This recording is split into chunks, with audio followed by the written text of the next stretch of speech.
Welcome to Expand Your Empire, the podcast where women stop deferring wealth and start building financial power. I'm Amanda Taylor, investor, strategist, and disruptor of outdated money rules. It's time to own your worth, grow your assets, and build a legacy that lasts. All right, welcome back, Empire Builders. I'm Amanda here with you today, your maven of money mastery, and we're going to keep diving in. We talked last week about the wealth codes, the archetypes that we have some strengths in, but have some shadows that are holding us back. And we're going to take another deep dive into that today. What are some things that are keeping us playing small? And we're going to get into opportunities to do this together inside of our community. And I'm really excited that you're back here with me today. So let's dig in. I want you to think.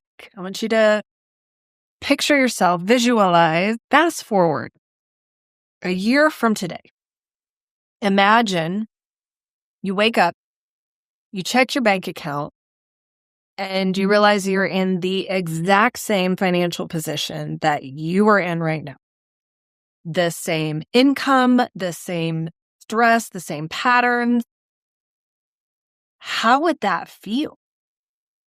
See, for most of the women I work with, that thought makes their stomach drop because they know deep down that they are capable of so much more, but something just keeps them stuck. But it's rarely about intelligence, ambition, or effort. Most of the time, it comes down to this handful of sneaky ways that women unknowingly play small with money. So in this episode today, I'm going to share 5 of those signs that you're playing small. And as you listen, I want you to notice where you see yourself. Not to feel shame, but to feel awareness, because once you see it, you can change it. And I'll give you simple shifts that you can start making right away. And here's the exciting part. Next week, I'm hosting a free 5-day challenge called Reclaim Your Financial Power. We are starting October 6th, Monday, and that is where we'll go even deeper into this work together. I will share more about that at the end of this episode, but right now, let's dive into those 5 signs. So the first sign that you are playing small with money is underpricing. Now, I know this one personally. I remember sending invoices, proposals that made my stomach turn. On the outside, I smiled. But inside I was screaming, like, this isn't enough. I am giving so much more than this. But I told myself it's fine. At least they said yes. At least they can afford me. But what I didn't realize then was that every time I undercharged, I wasn't just undervaluing my work. I was undervaluing myself. And I see this all the time with women that I mentor. They convince themselves that keeping their prices low is noble or it makes them more accessible. But here's what really happens is underpricing doesn't buy you love, it buys you burnout. And when you're burnt out, no one wins. Not you, not your clients, definitely not your family. So here's my invitation. Pick one price, just one, and increase it by 10%. That's it. Not a huge leap, but a signal to yourself that you're done undervaluing your brilliance, because your wealthy self doesn't apologize for her value. She owns it. She expects it. And this is your first step in her shoes. Now, the second sign is avoid it. Be honest. When was the last time you opened your bank account without dread? Or you looked at your profit and loss statement without wanting to slam the laptop shut? For years, I avoided my numbers. I told myself I will deal with it later. Later never came. And every time I avoided it, the anxiety grew. I was carrying stress that wasn't even based in reality. It was based on stories that I was making up in my head. And I even worked with a woman. She hadn't looked at her business numbers in nearly a year. She was convinced she was failing. And when we finally sat down together, she was shocked. She was actually profitable, but because she hadn't faced her number, she'd been living with this unnecessary shame.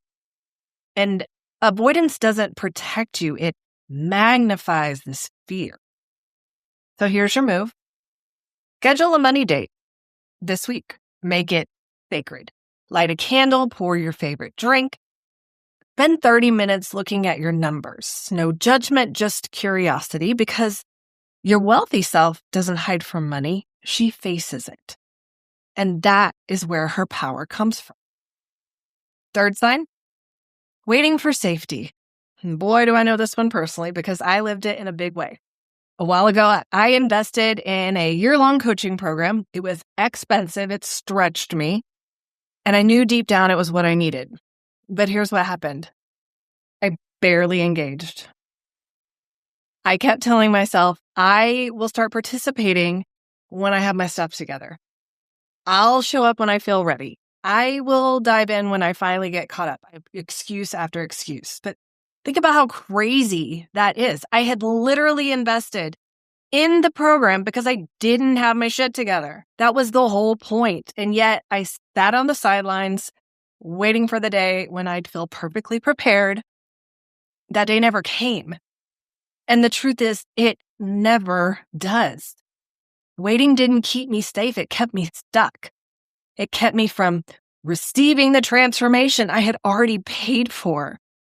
And I see this all the time with the women I mentor. They want to raise their prices, but they don't until they feel confident. They wait to invest until the timing is perfect. They wait to take the next step until they're sure. But wealth doesn't grow in waiting. It grows in action. So here's my invitation. Pick a decision that you've been hesitating on and take the smallest step today. Send the email, schedule the call, speak the price out loud. Because your wealthy self doesn't wait until she feels ready. She acts. And that's what creates the confidence she's been looking for. Fourth sign, inconsistent income. Your income looks like a roller coaster. Some months you're celebrating, other months you're panicking. You work harder, you launch something new, you hustle harder, but it never stabilizes.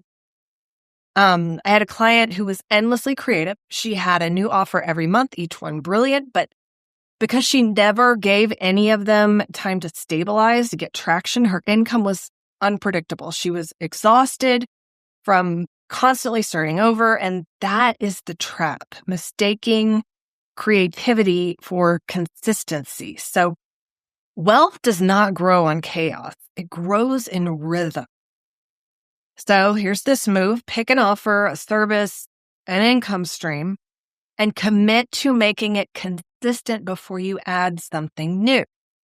Because your wealthy self isn't on a financial roller coaster. She's building a foundation.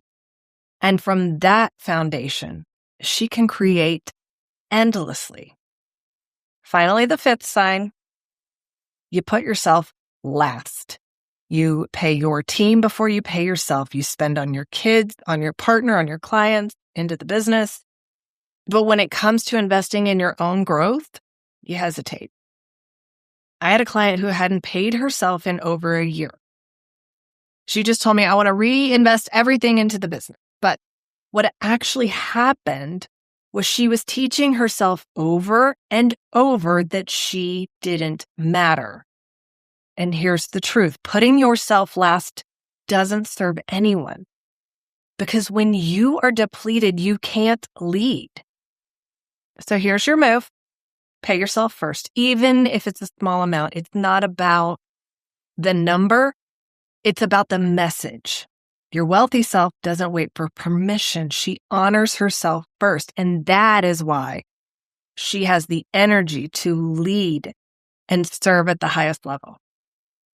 So let's recap the 5 signs that you're playing small with money. 1, you underprice your value. 2, you avoid looking at your numbers. 3, you wait until it feels safe. 4, you have inconsistent income. And 5, you put yourself last. If you recognize yourself in even one of these, you're not alone. These patterns are common and they've been passed down for generations, and they are not your fault. But now you see them. And when you see them, you can break them. That's exactly why I created the Reclaim Your Financial Power 5-Day Challenge. And starting on October 6th, I will walk you through discovering your wealth archetype, breaking through those money blocks, and taking your first aligned wealth move. It's free, it's live, and it will change how you see yourself and your money forever. But registration closes October 5th. So if you know you're ready, go to the link in the show notes and save your seat, because your wealthy self is already waiting for you. And now is the time to step into her. I hope to see you inside of our challenge. I will see you next week here on the podcast. Thank you for coming back with us, and thank you for coming to expand your empire. And we'll see you next time. If this lit something up, share it, review it, and get in the room. Join the Expand Your Empire community and start turning wisdom into wealth. You're not too late, and you're not doing this alone.